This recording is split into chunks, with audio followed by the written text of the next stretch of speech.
नमस्कार साथियों। राजस्थान के पर्दा मंडल पढ़ रहे थे और हमने हाड़ौती क्षेत्र के पर्दा मंडलों का अध्ययन कर रहे थे। बूंदी पर्दा मंडल के बारे में हमने पढ़ लिया, हाड़ौती पर्दा मंडल के बारे में पढ़ लिया और कोटा पर्दा मंडल के बारे में हमने पढ़ लिया। तो जो अब आपके हाड़ौती क्षेत्र है उसमें एक आपके पर्दा मंडल बाकी रह गया है, वो है आपके झालावाड़ पर्दा मंडल।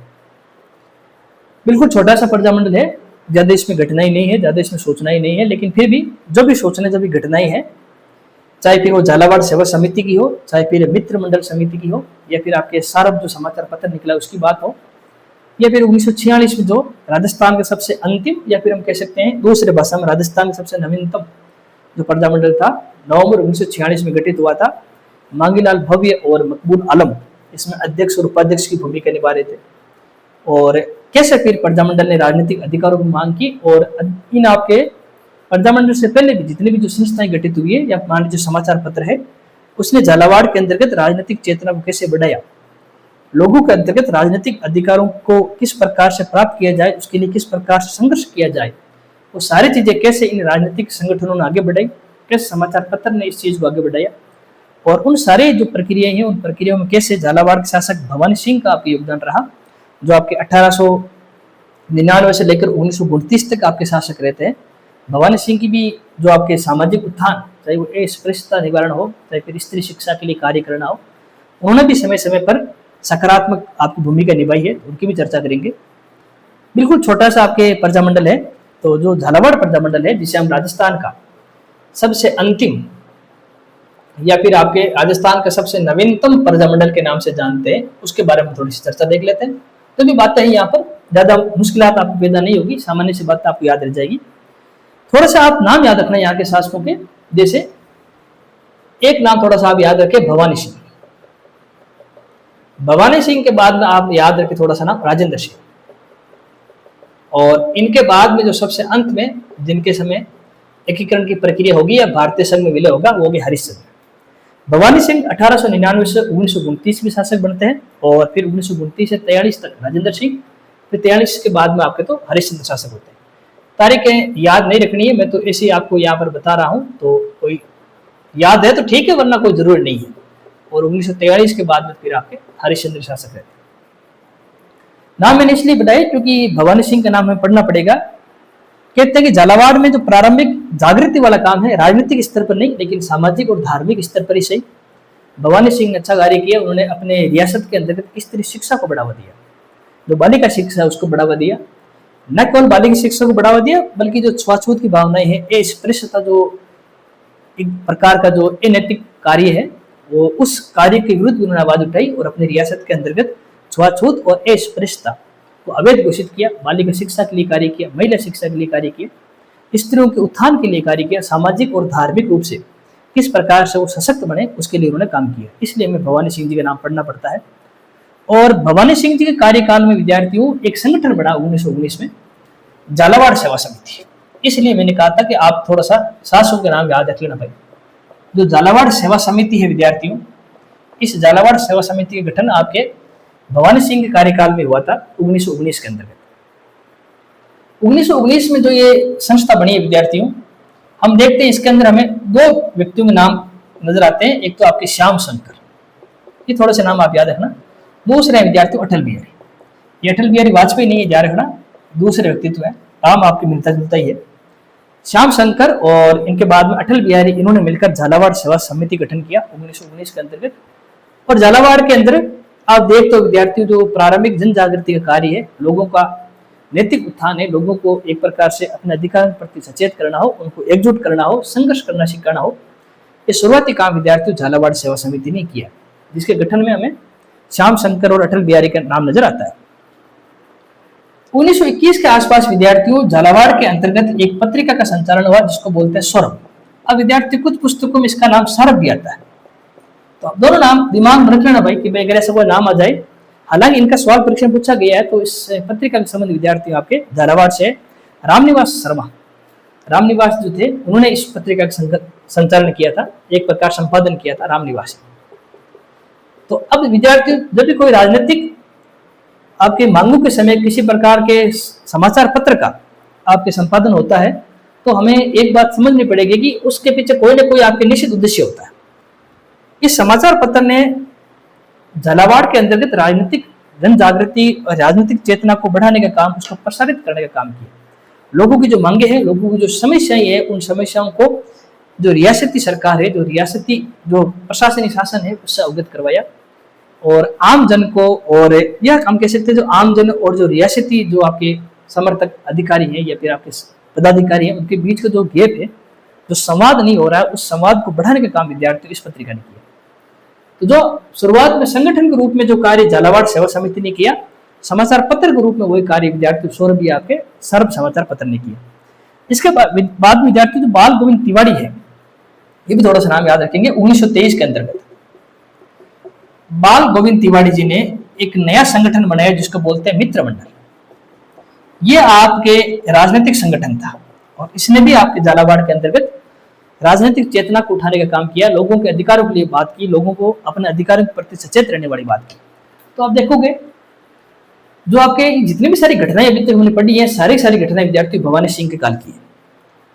आप देखोगे कि जो झालावाड़ सेवा समिति बनी है श्याम शंकर अटल बिहारी जी के आपके कह सकते हैं सहयोग से, तो उसने भी आपके झालावाड़ में राजनीतिक गतिविधियों के लिए कार्य किया। फिर जो सारब या सौरभ पत्रिका है, उसने भी जन जागृति वाला काम किया और बाद में बाल गोविंद तिवारी जी ने एक प्रकार से मित्र मंडल नामक संस्था गठन करके, ये आपके राजनीतिक संगठन था और राजनीतिक चेतना लाने का काम विद्यार्थियों इस संस्था ने आपके किया है। तो आपकी शुरुआती चरण है आपके झालावाड़ के अंदर। उसके बाद देखते हैं विद्यार्थियों, एक तरह से झालावाड़ में उतनी हमें राजनीतिक गतिविधि दिखाई नहीं देती है जितनी अन्य रियासतों में है। वापिस यहाँ पर राजनीतिक गतिविधियों का संचालन 1942 की अगस्त क्रांति में होती है। जो 1942 का भारत छोड़ो आंदोलन है, वहां पर हमें जो झालावाड़ प्रजामंडल है दिखाई देता है, जहां पर रतन लाल शर्मा और आपके तनसुखलाल मित्तल, इन दो व्यक्तियों ने महत्वपूर्ण भूमिका निभाई।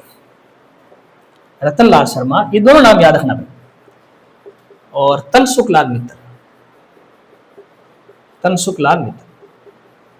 रतनलाल शर्मा और तनसुखलाल मित्तल, इन्होंने भारत छोड़ो आंदोलन के दौरान झालावाड़ प्रजामंडल में राजनीतिक गतिविधि को आगे बढ़ाने का काम किया। एक प्रकार से भारत छोड़ो आंदोलन के समय झालावाड़ को सक्रिय रखने का काम इन्हीं दो व्यक्तियों ने किया, जिनका नाम है रतनलाल शर्मा और आपके तनसुखलाल मित्तल। एक यहाँ पर बात की जाती है कि जो झालावाड़ के अंदर के महाराजा हाई स्कूल है, महाराजा हाई स्कूल के जो आपके हाई स्कूल है, इसके जो छात्र है उन्होंने विद्यार्थी संघ का गठन किया। थोड़ा सा अलग ही नाम है, अलग ही घटना है, इसका भी ध्यान रखना। ये विद्यार्थी संघ नाम याद रख लीजिए, कई किताबों विद्यार्थी परिषद भी नाम आता है, तो दोनों भी चीज आप याद रख लेना। तो विद्यार्थी संघ या विद्यार्थी परिषद का गठन विद्यार्थी झालावाड़ में हुआ और ये भी आपके 1942 के भारत छोड़ो आंदोलन के समय हुआ था। तो महाराजा सीनियर स्कूल है या महाराजा हाई स्कूल के छात्र हैं, उन्होंने, क्योंकि भारत छोड़ो आंदोलन में जो स्त्री पुरुष बुजुर्ग हर प्रकार के, हर आयु के, जो आपके हर वर्ग के व्यक्ति, हर आयु के व्यक्ति हमें भाग लेते हुए नजर आते हैं। तो उसी दौरान आपके ये झालावाड़ के अंतर्गत एक तरह से आपकी विद्यार्थी परिषद गठन झालावाड़ हाई स्कूल के छात्रों ने आपके किया था। और रतन लाल जी और तनसुखलाल जी तो इस आंदोलन के महत्वपूर्ण स्तंभ थे, ये बात हम पढ़ चुके हैं।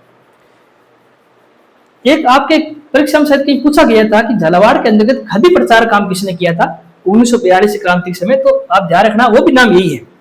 रतनलाल जी और तनसुखलाल जी ने 1942 के आंदोलन के समय खादी का प्रचार किया था, क्योंकि खादी राष्ट्रीयता का प्रतीक थी, खादी स्वदेशी का प्रतीक थी, खादी एक प्रकार से हम कह सकते हैं कि ब्रिटिश शासन को चुनौती देने का प्रतीक थी, अपनी भावनाओं को प्रकट करने का प्रतीक थी, और महात्मा गांधी इसके समर्थक थे बहुत बड़े। इसलिए खादी का प्रचार किया गया, स्वदेशी का प्रचार किया गया, विदेशी वस्तुओं का बहिष्कार किया गया, विचारों का बहिष्कार किया गया।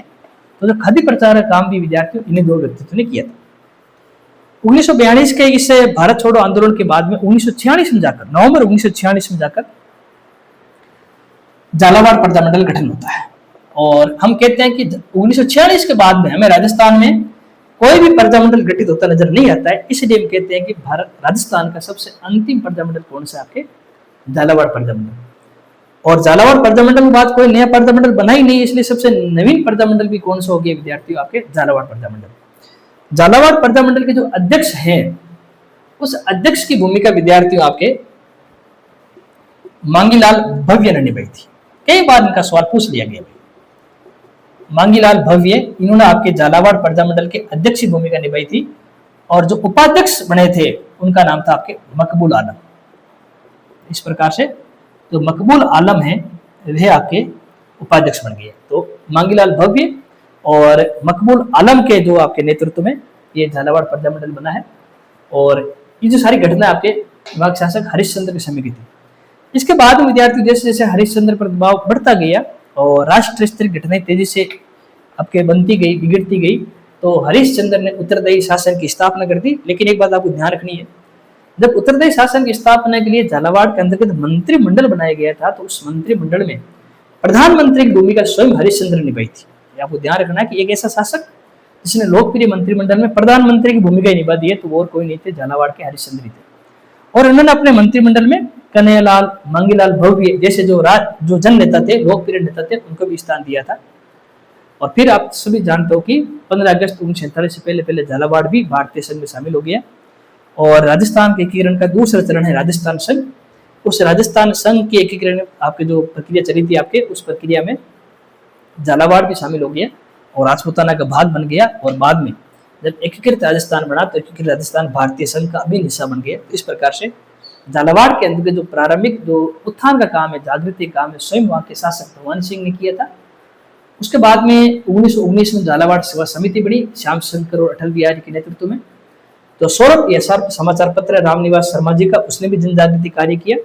1923 में जो आपके बाल गोविंद तिवारी, उन्होंने मित्र मंडल नामक संस्था गठन किया। 1942 की जो अगस्त क्रांति, उसमें खादी प्रचार का काम तनसुखलाल मित्तल और आपके रतनलाल शर्मा जी ने किया था। विद्यार्थी संघ, विद्यार्थी परिषद जैसे आपके संगठनों का निर्माण हुआ था अगस्त क्रांति के समय।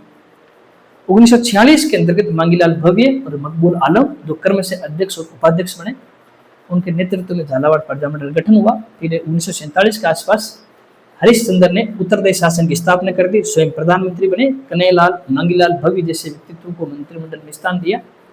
बाद में यही झालावाड़ भारतीय संघ का हिस्सा बन गया, फिर एकीकरण की प्रक्रिया में शामिल हो गया और आज मेरा झालावाड़ राजस्थान के एक जिले के रूप में हमें सामने आता है। तो इस तरह से विद्यार्थियों, केवल झालावाड़ प्रजामंडल को केवल आप 1946 के ये दो नाम मांगीलाल भव्य और मकबूल आलम तक सीमित नहीं रखें। इसके अलावा भी आपके ये जो पत्रिका के सवाल में से आया हुआ, मैंने पहले भी आपको कहा था, तो प्रजामंडल के अलावा भी कई ऐसी बातें हैं जो हमें पता होनी चाहिए, जहाँ से सवाल अक्सर पूछे जाते हैं, पूछे जाएंगे। और बदलते पैटर्न के अनुसार तो कोई कुछ भी नहीं कह सकता, कैसा भी सवाल वर्तमान पूछा जा सकता है। तो ये जो झालावाड़ प्रजामंडल है, उनके बारे में जितनी बातें हमें पढ़नी चाहिए ताकि हमारा कोई सवाल गलत ना हो, उतनी बात हमने पढ़ ली है। और आप भी अपनी किताबों से पढ़े, चीजें को और आप बढ़ाते चले। जितनी चीजें आप पढ़ सकते हो, समझ सकते हो, उतनी चीजें आप पढ़ें। ये नहीं देखें कि मैं किस परीक्षा की तैयारी कर रहा हूँ, उस परीक्षा में कैसे सवाल आएंगे, उसके अनुसार आप नहीं डरें। आप अपनी क्षमता को देखें कि मैं कितना पढ़ सकता हूँ, मैं कितना याद कर सकता हूँ। तो सारी बातें पढ़ने की कोशिश कीजिए, समझने की कोशिश कीजिए। फिर परीक्षा में जैसा भी सवाल आए, चाहे वो आसान सवाल आए, चाहे मुश्किल सवाल आए, आप उसके लिए तैयार हो जाएंगे। तो आप इनको प्रजामंडलों को अच्छे से पढ़ें। जो हमारी अगली क्लास रहेगी, उस अगली क्लास में हम जो अगला प्रजामंडल रहेगा उसको हम लेकर आएंगे। तब तक के लिए धन्यवाद।